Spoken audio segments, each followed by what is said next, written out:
Hello, welcome to एजुबिन। तो आज की वीडियो में हम देखेंगे कि कैसे हम अपार आईडी का जो फॉर्म है यूडैश में फिल करेंगे और उससे पहले जो हमारा सहमति पत्र है उसमें हम कैसे कैसे इसको फिल करना है। और जो सहमति पत्र है वो हमारे रिकॉर्ड के लिए स्कूल में ही रहेगा। तो पहले समझते हैं कि अपार आईडी है क्या। ये फॉर्म अगर हम पेरेंट्स को देते हैं तो पेरेंट्स में क्या पहले विद्यालय का नाम लिखेगा, ठीक है। तो जैसे आपका अगर नाम है स्कूल का, तो एसपीएस अगर स्कूल का नाम है तो आप यहाँ पे नेम लिखोगे स्कूल का, ठीक है। नेम लिखोगे। फिर मैं इन पेरेंट्स, पेरेंट्स कोई भी पेरेंट्स होता है एबीसी, तो यहाँ उसका नेम फिल करोगे आप। उसके बाद लिखा नाबालिग विद्यार्थी का नाम, तो उसके जो बच्चा आपके स्कूल में पढ़ रहा है उसका नाम लिखेंगे, ठीक है। मान लीजिए अरुण है कोई, तो यहाँ लिख देंगे हम अरुण। ठीक हो गया। फिर पहचान पत्र का नाम, यानी मैं यानी पेरेंट्स, पेरेंट्स का लिखना है यहाँ पे, ठीक है। तो पेरेंट्स का पहचान पत्र क्या यूज किया उसने, उसने वोटर आईडी यूज किया है, आधार कार्ड यूज किया है, ठीक है। जो यूज किया है वो लिखना है। तो मान लीजिए आधार कार्ड यूज किया है, तो हम यहाँ लिख देंगे आधार कार्ड, ठीक है। आधार कार्ड लिख देंगे यहाँ पे। उसके बाद आधार कार्ड का यहाँ नंबर, जो नंबर होगा उसका, यहाँ उसका नंबर लिख देंगे। तो इतना फिल हो गया। उसके बाद हम उसके इसमें नीचे जाते हैं।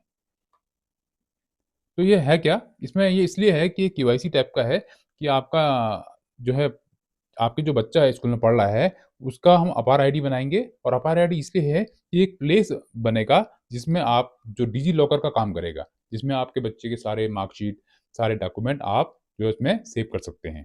इसका फ़ायदा ये रहेगा कि भविष्य में कभी भी अगर आप हायर स्टडीज़ करते हो या कभी भी रिक्वायरमेंट होगी, तो उसको वहाँ से आप एक्सेस कर सकते हो। भौतिक सहमति की तिथि, तो मान लीजिए आज 19 है तो 19 नवंबर लिख देंगे और 2024। से भौतिक सहमति का स्थान, स्थान क्या है? जैसे हमारा स्थान भीमताल है, तो हम लिख देंगे भीमताल।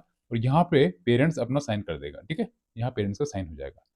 फिर जो नीचे का पोर्शन है, ये स्कूल के लिए है, यानी मैं विद्यालय प्रमुख, या तो विद्यालय प्रमुख या जिसे विद्यालय ने अधिकृत किया है, शिक्षक या कर्मचारी कोई भी हो सकता है, उसका नाम आएगा। संजय बिष्ट लिख दिया। फिर यहाँ पे सेम, फिर यहाँ पे आएगा विद्यार्थी का नाम, जिस विद्यार्थी का है, जो स्टूडेंट है आपके स्कूल में पढ़ रहा है। उसके बाद तिथि यानी डेट, जिस डेट में हम को ये फॉर्म मिला है, ठीक है, रिसीव किया है। तो ये 24 हो गया। और यहाँ पे संजय सर के जो है साइन हो जाएँगे, यानी जो स्कूल से अधिकृत शिक्षक है या कर्मचारी है, उसके यहाँ पे साइन हो जाएँगे, सिग्नेचर हो जाएँगे।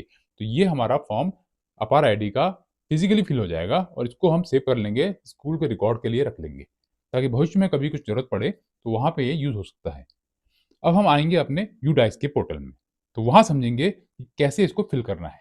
अब यूडाइस में अगर आने के लिए पहले हम गूगल में यूडाइस फिल करते हैं, ठीक है? यूडाइस डाला यहाँ पे, तो यूडाइस का हमारा वेबसाइट खुल के आ जाएगी। तो यहाँ पे हमारा यूडाइस का जो है, हमारा जो वेबसाइट का जो पेज है वो खुल के आ जाएगा। तो यहाँ पे हम लॉगिन फॉर ऑल मॉड्यूल करेंगे, तो ये क्लिक हो जाएगा यहाँ पे। तो सर्च करेंगे और यहाँ पे करेंगे गो पे, तो हमारा उत्तराखंड का जो हमारा है खुल के आ जाएगा।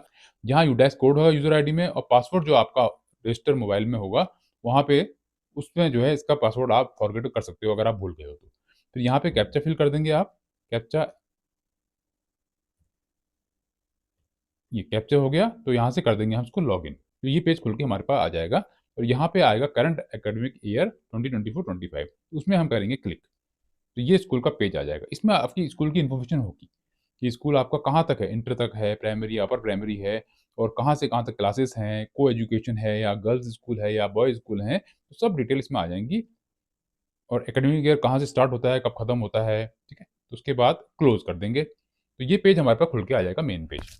उसके बाद अगर हम यूडाइस ओपन करते हैं, तो यहाँ पे आता है हमारा, लेफ्ट में अगर देखते हैं लिस्ट ऑफ ऑल स्टूडेंट आता है, ठीक है? यहाँ हमने क्लिक किया, तो यहाँ देखो पहला ऑप्शन आएगा क्लास। तो क्लास यानी आप सेलेक्ट कर सकते हैं कौन सी क्लास को आपका फिल करना है पहले। तो मान लीजिए मुझे 4th का फिल करना है। फिर यहाँ पे आएगा एंट्री स्टेटस, तो ऑल यानी कंप्लीटेड है, नॉट कंप्लीटेड है या इन प्रोग्रेस में है, यानी उसका जीपी, ईपी, एफपी सब कंप्लीट है, सारी यूडाइस की एंट्री कंप्लीट है, तभी आप अपार आईडी फिल कर सकते हो, अपार आईडी बना सकते हो। फिर आपके आगे आता है आधार स्टेटस। तो यहाँ पे अलग-अलग ऑप्शन है, एक तो Aadhaar not available, pending, validation field और वेरिफाइड। तो अगर वेरिफाइड है तभी आप फिल कर सकते हो, बाकी और भी कोई भी ऑप्शन है, आधार उसका सही नहीं है, बना नहीं है, तो पॉसिबल नहीं है उसका बनाना। तो वेरिफाइड होना बहुत ज़रूरी है। तो वेरिफाइड होगा, तो अगर यहाँ आओगे, यहाँ लेफ्ट में देखोगे आप, राइट में, तो यहाँ पे कंप्लीटेड लिखा होगा यहाँ पे एक तो, ठीक है, एंट्री स्टेटस कंप्लीटेड, और यहाँ लिखा होगा verified from UIDAI against name, gender and date of birth. इतना आप देख लिया आपने, तो फिर आपको पता चल गया कि इन बच्चों का मेरा जो है कंप्लीट है, इनका मुझे आधार अपार आईडी बनाना है। इसके बाद हम फिर लेफ्ट में जाएंगे और यहाँ अपार मॉड्यूल में क्लिक करेंगे।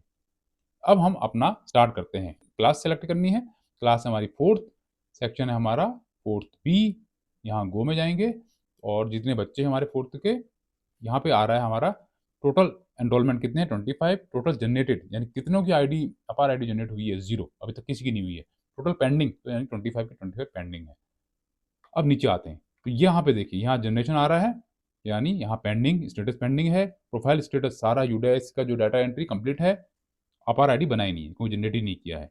तो यहाँ हम किसी एक बच्चे का ले लेते हैं ताकि आपको आइडिया आ जाए ये फॉर्म कैसे फिल करना है। तो एक डेमो है ये, तो आप इसको वैसे फिल कर सकते हैं और कुछ प्रॉब्लम है तो आप कमेंट करके बता सकते हैं। जानते हैं कि अपार आईडी बन क्यों रहा है, इसकी ज़रूरत क्यों है। तो ये इसलिए है कि अगर हम अपार आईडी बनाते हैं तो उससे हमें 12 डिजिट का जो अपार आईडी मिलेगा, उसके थ्रू हमें एक स्पेस मिल जाएगा डिजी लॉकर में, जहां हम अपने स्टूडेंट यानी अपने बच्चों का मार्कशीट, सर्टिफिकेट, ऐसी चीज़ें अपलोड कर के रख सकते हैं।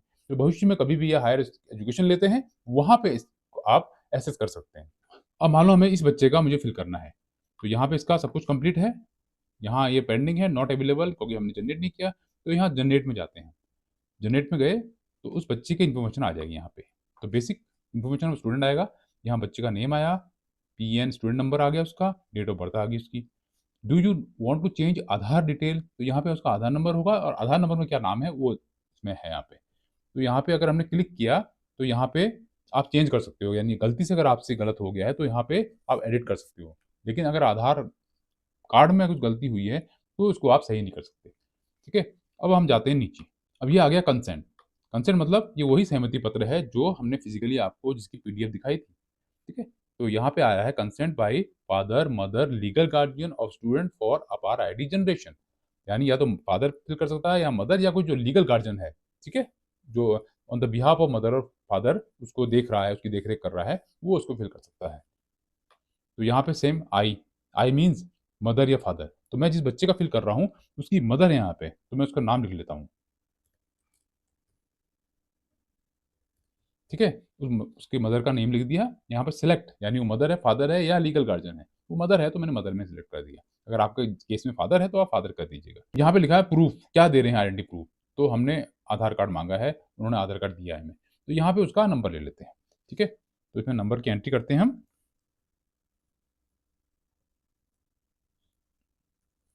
ठीक है, ये हमने एंट्री कर दी। अब यहाँ पे सारा लिखा हुआ है कि हमने परमिशन ले रहे हैं, KYC है, किसके लिए, डिजी लॉकर में स्पेस के लिए। ठीक है, फिर यहाँ पे प्लेस ऑफ फिजिकल कंसेंटेंट, तो हम लिखते हैं भीमताल, क्योंकि जगह भीमताल है, स्कूल हमारा भीमताल में है। यहाँ पे डेट, तो डेट हम आज की डालते हैं। ठीक है, तो मान लेते हैं कि पेरेंट्स ने साइन करके हमें आज दिया है। ठीक है, ये डेमो है, डेमो फॉर्म है, आप उसको फिल करेंगे तो वैसे ही आप फिल कर सकते हैं। अब यहाँ पे प्रिंसिपल मैम का नाम आ रहा है हमारे, तो उसको हटा के हम अपने जो ऑथराइज हमारे सर हैं, संजय सर, संजय बिस्ट, उनका नेम डाल रहे हैं यहाँ पे। तो ठीक है, क्योंकि उनको ऑथराइज दे रखा है, ऑथराइज दे रखी है। तो यहाँ पे सबमिट का क्लिक करेंगे, तो जैसे ही सबमिट में क्लिक करेंगे, तो ये ऐसा पॉपअप बन के आ जाएगा, लिखा होगा are you sure you want to generate APAAR ID with consent by mother, mother का नेम आ जाएगा। अगर हमने कंफर्म में क्लिक कर दिया तो आधार आईडी बन जाएगा। ठीक है, फिलहाल मैं कैंसिल में कर रहा हूँ। ठीक है, तो आधार आईडी बन गया मान लीजिए। अब फिर आप उसको बैक करते हैं, बैक आते हैं और यहाँ पे हम दोबारा सिलेक्ट करते हैं ये बच्चा, उस बच्चे को देखते हैं, मान लीजिए जिसका हमने फिल किया था, ये बच्चा है। तो यहाँ पे जो जनरेट ऑप्शन दिख रहा है ना, ये गायब हो जाएगा। ठीक है, यहाँ की जगह बिल्कुल ब्लैंक आ जाएगा।